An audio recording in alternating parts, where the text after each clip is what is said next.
everybody, my name is Jenna and today I'm here to do my movie and television show wrap up for the month of January 2021. In January I watched, I'm not prepared, I watched 9 TV shows and I watched 11 films. So we are just gonna get started. So the first TV show that I watched this month was part 4 of The Chilling Adventures of Sabrina, and I still haven't given this one a rating. I watched it right at the beginning of the month because it came out on New Year's Eve and I haven't rated it yet because I don't know how to rate it because of the way the show ended. I loved particular episodes in this part. I loved the episode with the perverse where Father Blackwood created like an alternate reality. I thought that episode was fantastic. I also really liked the episode, it was episode 9, where Sabrina ended up in the other universe and things were happening and we got the OG aunties. Like, I really liked that episode and there were definitely parts of the series that I really loved. The majority of the part was fantastic. It was like top tier. I loved everything about it. And then we got to the finale and I sort of was expecting what happened in the finale to happen because I knew that it was the final part, but it also felt really rushed, really not well thought out, and it felt almost as though it wasn't written to be the final part because there are still so many unanswered questions. There's still so many things that I would have liked to have seen from the show, and I feel like they were not given the opportunity to continue on with this story, and so the story kind of ends really abruptly.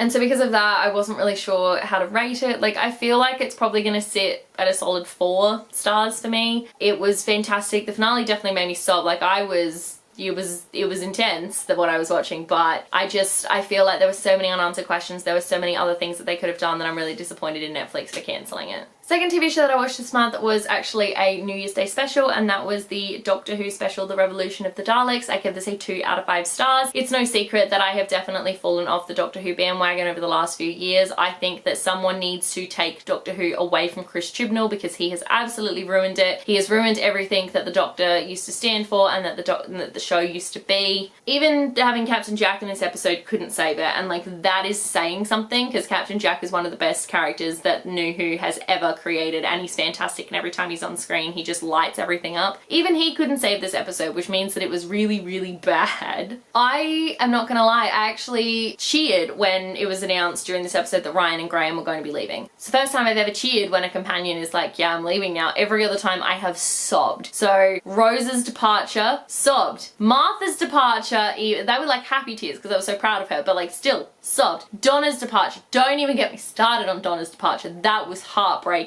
Amy and Rory, oh, I think I cried for days when Amy and Rory left. Clara, I still cried when Clara left, even though I didn't love her by the end of it. Bill, still shed a tear, and we were only with Bill for a season, guys. And then Ryan and Graham, we were with them for 2 seasons, and I was like, you know what? Not a fan. Don't love this. So I cheered when they left. I was like, yay!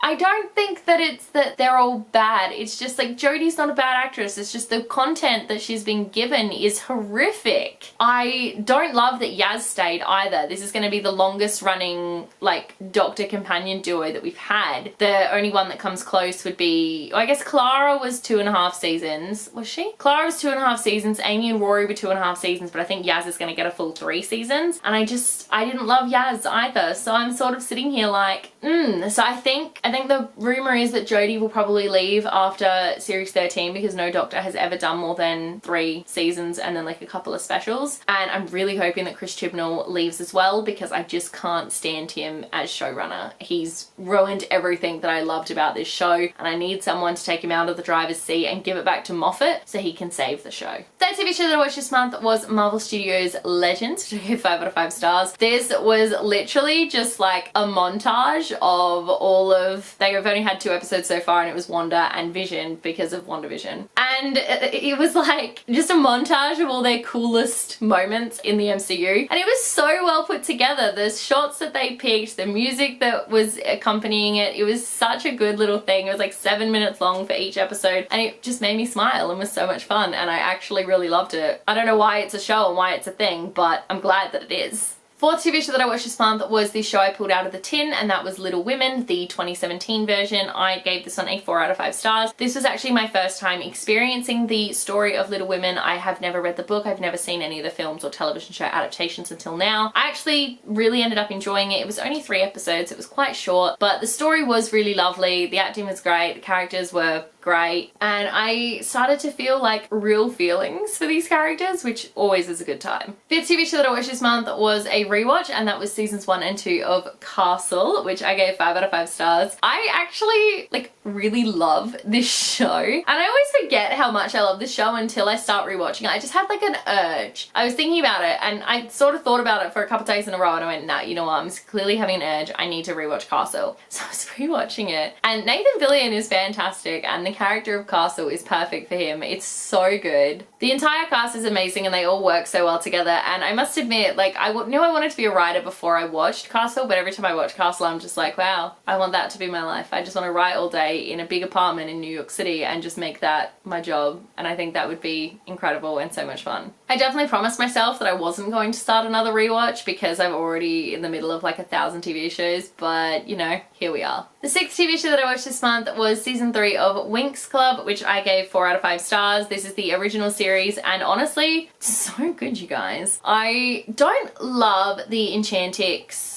transformation that we get in season 3. I don't love it. Even towards the end of it, I still didn't love it. And then the Trix got a Disenchantrix, and it was literally just they were like wearing underwear with big boots, and I was like, what are you doing? This is meant to be a child show. But it's really great. The storylines are fantastic. The friendships are incredible, and it's just a fun show that I'm enjoying watching. Seventh TV show that I watched this month was another rewatch, and that was season 1 of Victorious, which I give 4 out of 5 stars. Victorious is just a great show you can put on in the background. I think it's one of Nickelodeon's better shows. I love it to pieces. It is funny how everyone sort of hates on Tori and loves Kat and Jade, and I think that's because Kat and Jade have really great, unique personalities, whereas Tori doesn't. Of course, you couldn't have a show like Victorious and have someone like Kat or Jade be the main character though. Like, there's no way in hell that their personality types would work as a main character, so I do understand why it's Tori, but it's still so frustrating. And the fact that Jade and Kat only sing once in the entire first season is an absolute crime, because their voices are incredible, and their duet that they do, Give It Up, is probably the best song that came out of that entire show. Eighth TV show that I watched this month was season 4 of Jessie, and I gave this one a 4 out of 5 stars. I finally finished Jessie. I think it was fantastic. The ending was really great as well. The ending was a little bit cliched and a little bit like, yeah, alright, sure. But I did really enjoy it. I thought it was really cute. Seeing the family have to say goodbye to each other was really sad. But at the same time, I am actually really glad that Christina decided to come home, because all I kept thinking about the entire time that I was like watching the show, I was sort of like, okay, so Jessie is the live-in nanny, but we literally hardly ever see the parents, and I'm sort of like, so how are the kids gonna form a relationship with these parents if the parents are never home? So I don't know, that was always a little odd for me, but the entire show was great. I still love that the main character was in her 20s and was actually like semi-adult. That made me really happy, because it's something that you don't normally get to see on Disney Channel, and I am actually kind of sad that the show is over. And the ninth and final show that I watched this month was Fate: The Winx Saga, and I gave it a 4 out of 5 stars. And I say that with such surprise because I surprised myself by how much I actually enjoyed watching this show. It's no secret that coming into Fate, I was like, this looks horrible and awful, and I can't get behind it. And then I started watching it, and from the very first episode, I told myself, right, this is a really distant cousin of the original show. It's going to be very, very different, and you have to look at it as not being a direct adaptation. By looking at it like that, I ended up enjoying it. Characters were great. The storyline that they came up with actually did take elements from the original series and bring them into this one, but did it in such a way that it made sense, and I ended up really enjoying it. I'm doing a full review of this one, so I won't talk about it for too much longer. I'll leave that link in the description box below when that video is out, but I ended up liking it, and that surprised me greatly. Moving on to the movies that I watched, the first movie was a rewatch, and that was Thor Ragnarok, which I gave 5 out of 5 stars. This is one of the best films in the MCU in my opinion. The comedy is on point, the characters are fantastic, the story is really great, and I actually think part of the story kind of gets taken away from a little bit in Infinity War, when we spend this entire movie of Thor not having his hammer and realizing that he is worthy as himself, and then in Infinity War he's immediately like, I need a hammer that can kill Thanos, and I'm like, okay, it's a little bit of character development down the toilet, but like, we'll go with it. Second film I watched was another rewatch, and that was Black Panther, which I gave 4 out of 5 stars. Black Panther is definitely not my favourite film, and I really do think that it is just discount Lion King because it's discount Lion King, but it's still a good film. It's a visually stunning film, and Wakanda is a really awesome place. The characters are all really super well fleshed out and they work really well together, and I must admit it was quite upsetting to watch knowing that Chadwick Boseman has passed away and he won't ever pick up that mantle again. The opening, which is just him, is really upsetting to sort of sit through, but still not my favourite of the films. Third film I watched was another rewatch. That was Avengers Infinity War. I gave this a 5 out of 5 stars. Infinity War is a fantastic film. I still am in awe of the fact that it ends with them losing, which we all knew that was a possibility because we knew that Endgame was coming and that it was going to have to span 2 films, but the fact that they went up against Thanos and they lost so horribly, so you leave the cinema being like, I'm filled with such dread and hopelessness, and yet that was such a fantastic film and I loved it to pieces, is really incredible storytelling, and I'm just in awe of that film altogether. Fourth film I watched this month was another rewatch. That was Airman and the Wasp, which I gave 4 out of 5 stars. I really love this one. I think it's a lot of fun. I think that Paul Rudd is a fantastic Scott Lang. The entire cast of characters are really funny together. The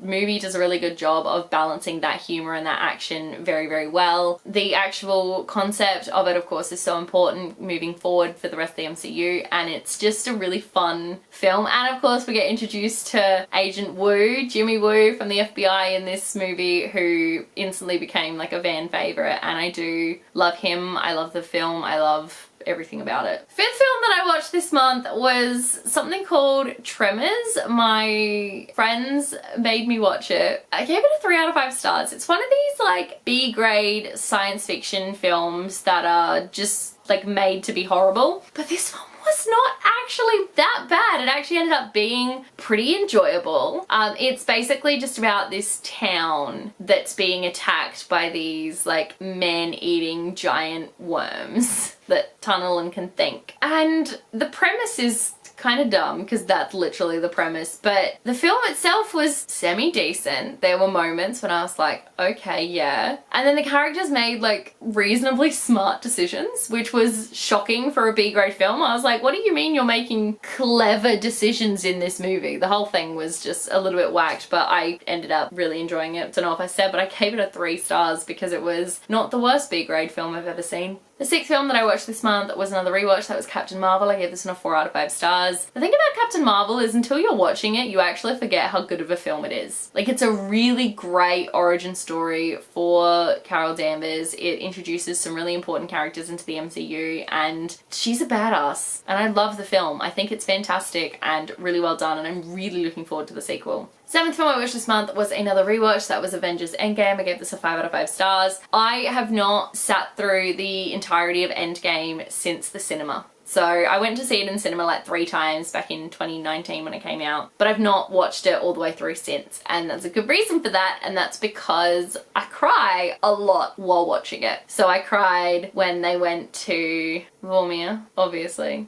Cried a lot when we were having the big battle because obviously the whole thing was really well done. It's a fantastic film. It's literally the culmination of like years worth of stuff. It's the combination of I think 11 years worth of storytelling, and it pays off perfectly, and I love everything about it, and I'm so excited for where the MCU goes next. Eighth film I watched this month was The Castle, which I gave 2 out of 5 stars. This film is like an Aussie classic, I've been told, and my friends were horrified when I told them that I hadn't seen it. It was like kind of enjoyable, but just really bad. Like it wasn't a great film. The script was meh, the plot was meh, everything was meh, and yet it was enjoyable and kind of fun to watch. It confused me. That's why it got a 2 stars, because it confused me a lot, because I was like, this isn't good, but like I don't hate it. Ninth film I watched this month was Winx Club, The Secret of the Lost Kingdom. I gave this a 3 out of 5 stars. This just follows on from the 3rd season of Winx Club and takes us through Bloom trying to find her family. It was great. It was cute. It was 3D animation though, which definitely threw me a little bit, and the voice acting was so weird. But overall I enjoyed it, and I enjoyed getting more of an insight into Bloom's family life and everything. I think the 4th season then follows on from the events of this movie, so I'm looking forward to continuing on with the series and to sort of to see how that all happens, but I enjoyed it a lot. Although I must admit, I was very confused because I don't remember Daphne being Bloom's sister. Like when we're introduced to her in the first season, I don't remember her being like, I'm your sister. And now apparently they are, and I just didn't know it. Unless that was when we found out, but this seemed like it was information that we already knew, so maybe it's just me. But I don't remember that.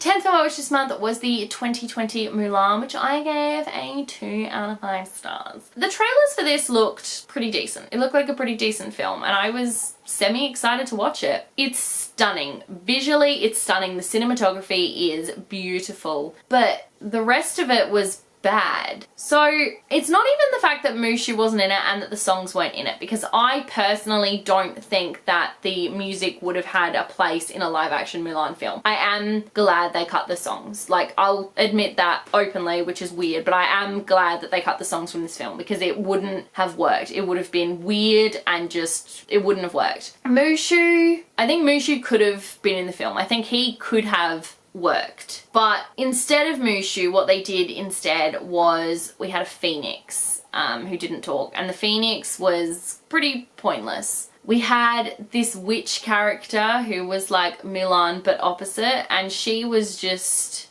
kind of there. She didn't have anything going for her as a villain. She was just there to be in the way. But the thing that bothered me the most about the film is, so in the original movie, Mulan takes up her father's armor. She joins the army because she doesn't want him to have to do it, and she is hopeless and useless and really bad, and they literally try sending her home because she's so bad at being a warrior. And she could have gone home at that point, but instead she goes, no, I can do this, and she turns around and she picks everything up. She works her ass off to become this badass warrior that we all know and love. In the new film, they've given her something special. So she has this thing called chi, and that means that she's destined to be like a great warrior. And I'm sort of sitting over here going, why does she need that? Why does she need this chi? So we see her as a kid and she's got this, and then she just kind of keeps going. And I'm like, why is that necessary? Why is that a thing? Why couldn't we have just had someone who was completely hopeless who then worked her ass off to become this really badass warrior? Why couldn't we have had that? But no, apparently we couldn't have, and then we had to have her and this witch face off, and then they became friends, and I was like,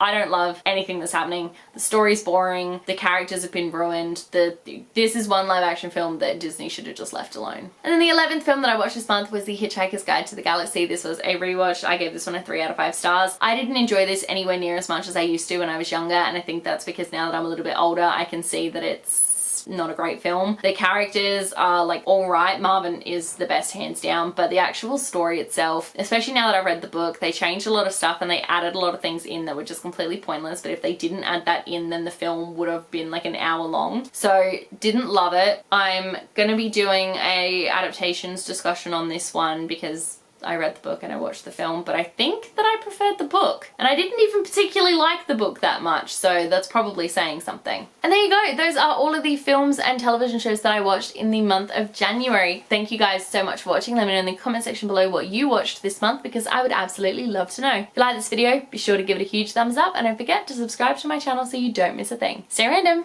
Bye.